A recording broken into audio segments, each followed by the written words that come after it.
ಇಂದು ನಾನು ಮಾತನಾಡಲು ಬಂದಿರುವ ವಿಷಯ ಮಾನವ ಎಷ್ಟು ಅಭಿವೃದ್ಧಿಯಾಗಿದ್ದಾನೆ ಅನ್ನೋದಲ್ಲ, ಇಂದು ಮಾನವ ಎಷ್ಟು ಮಾನವೀಯತೆಯನ್ನು ಕಳೆದುಕೊಂಡಿದ್ದಾನೆ ಅನ್ನುವುದು. ಹಿಂದಿನ ಕಾಲದಲ್ಲಿ ಮನೆ ಚಿಕ್ಕದು, ಬಟ್ಟೆ ಸರಳ, ಆಹಾರ ಸೀಮಿತ, ಆದರೆ ಮನಸ್ಸು ದೊಡ್ಡದಿತ್ತು. ಆದರೆ ಇಂದು ಎಲ್ಲವೂ ಇದೆ, ಮನಸ್ಸು ಮಾತ್ರ ಚಿಕ್ಕದಾಗಿದೆ.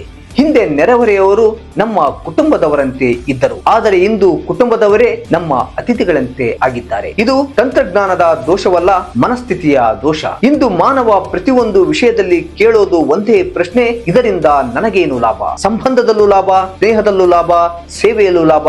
ಲಾಭವಿಲ್ಲದಿದ್ದರೆ ದೂರ ಸರಿಯುವ ಮನಸ್ಥಿತಿ. ಇಂದು ತಂದೆ ತಾಯಿಗಳಿಗೆ ಸಮಯವಿಲ್ಲ, ಮಕ್ಕಳಿಗೆ ಮೌಲ್ಯಗಳಿಲ್ಲ.